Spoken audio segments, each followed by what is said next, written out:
जहां कभी जिंदगी जंगल और खौफ के बीच कैद थी, जहां हर दिन मौत का साया मंडराता था, जहां बच्चों के सपने नदी और नाव के बीच ही दम तोड़ देते थे।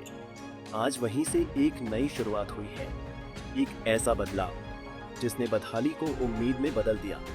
उत्तर प्रदेश के बहराइच के कतरनिया घाट संरक्षित वन्य जीव प्रभाग के बीच बसा भरथापुर वनग्राम, जहां के लोग पीढ़ियों से संघर्ष भरी जिंदगी जीने को मजबूर थे। चारों तरफ जंगल, आसपास हाथी, गैंडे और बाघ जैसे खतरनाक जंगली जानवर, और ऊपर से तीन ओर से नदियों से घिरा इलाका। यहाँ आवागमन का एकमात्र सहारा नाव थी, जो कभी भी हादसे का कारण बन जाती थी। यहाँ के बच्चों को न तो अच्छी शिक्षा मिल पाती थी और न ही समय पर इलाज। हर छोटी बड़ी जरूरत के लिए गांव वालों को अपनी जान जोखिम में डालकर नाव का सहारा लेना पड़ता था। कभी जंगली जानवरों का हमला, तो कभी नदी में हादसा।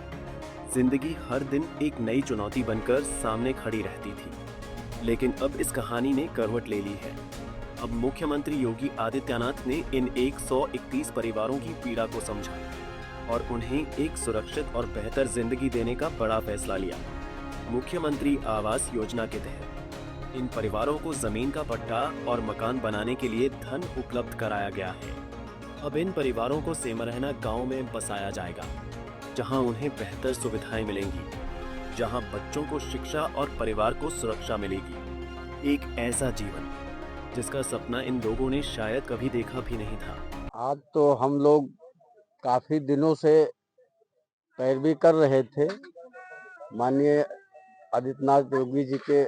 अगली बार जब सरकार थी तब भी हम लोग गए थे लखनऊ, पैरवी कर रहे थे और उस पैरवी का लाभ मिला हम लोगों को। बीच में हादसा भी हुआ हमारे गांव में, उससे दौड़ा भी किया था योगी जी ने।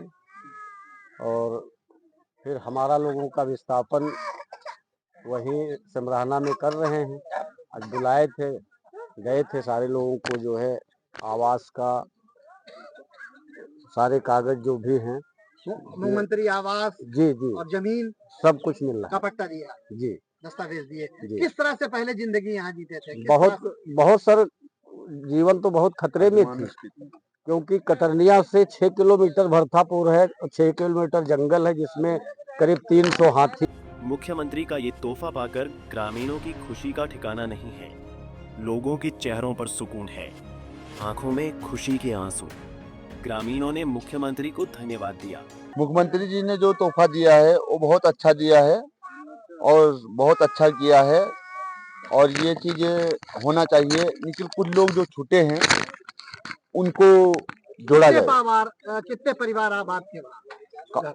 अभी तो कम से कम 10 परिवार छूटे हैं। कुल कितने हैं?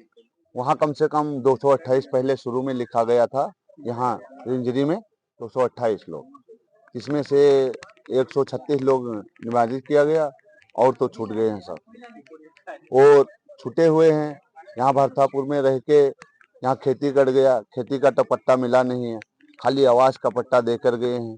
अब खेती का पट्टा देखो, बाबा जी बोले हैं अगले नवरात्र में आएंगे, इस नवरात्र चल रहा है, अगले नवरात्र में आने का बोल गए हैं। जो लोग कभी जंगल और डर के बीच जी रहे थे, आज वही लोग एक नई जिंदगी की ओर कदम बढ़ा रहे हैं। ये सिर्फ पुनर्वास नहीं, बल्कि उम्मीदों का पुनर्जन्म है। कहते हैं, जब नीयत साफ हो तो फैसले सिर्फ कागज पर नहीं, जिंदगियों में बदलाव लाते हैं। बहराइच के भरथापुर की ये कहानी सिर्फ 131 परिवारों की नहीं, बल्कि उस भरोसे की है जो आज भी लोगों को यकीन दिलाता है कि हालात चाहे कितने भी मुश्किल क्यों न हो, एक फैसला पूरी जिंदगी बदल सकता है। पंजाब केसरी टीवी के लिए मोहम्मद कासिफ सिद्दीकी की रिपोर्ट।